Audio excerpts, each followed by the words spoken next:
Hello guys, ഒരുപാട് നാളത്തെ കാത്തിരിപ്പിന് ശേഷം ഇറങ്ങിയ ട്രെയിലറിന്റെ റിയാക്ഷൻ ആണ്.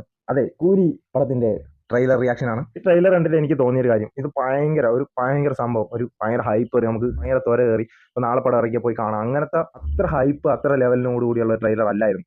എനിക്ക് പേഴ്സണലി ആഗ്രഹിച്ചത് ഇതുപോലത്തെ ട്രെയിലറാണ് ഈ പറഞ്ഞത്. കാരണം ഈ പടത്തിന് ഓൾറെഡി ഒരു ഒടുക്കത്തെ ഹൈപ്പാണ്.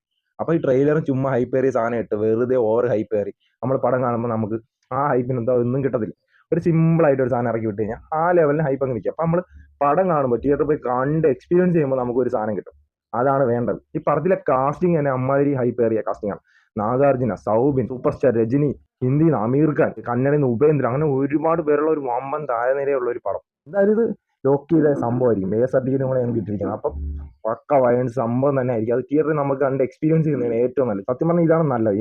എനിക്ക് എന്റെ അഭിപ്രായത്തിൽ ഇതാണ് ഏറ്റവും ബെസ്റ്റ് ഓപ്ഷൻ. ഈ പടത്തിന്റെ നല്ല ഏതൊരു പടത്തിന്റെ ആയാലും ട്രെയിലറിൽ ചുമ്മാ ഉള്ള ഈ മൊമെന്റ്സും എല്ലാം എടുത്ത് ചുമ്മാ ട്രെയിലറിൽ ഇട്ട് തിയേറ്ററിന് ആ എക്സ്പീരിയൻസ് നഷ്ടപ്പെടുന്നതിനേക്കാളും ഇങ്ങനെയുള്ള സിമ്പിൾ സാധനം ഇറക്കി വിട്ട് തിയേറ്ററിൽ നമ്മൾ പടം കണ്ട് അപ്പം കിട്ടുന്ന ഒരു സംഭവം, ആ ഒരു സാധനമാണ് നമുക്ക് വേണ്ടത്. അത് നമ്മൾ വെറുതെ ട്രെയിലർ കണ്ട് നശിപ്പിക്കേണ്ട എന്നാണ് എൻ്റെ അഭിപ്രായം. എല്ലാവരും ക്യാരക്ടർ എന്താണെന്ന് ജസ്റ്റ് കാണിച്ചു പോകുന്ന ഒരു ചെറിയൊരു സിമ്പിൾ ട്രെയിലായിരുന്നു.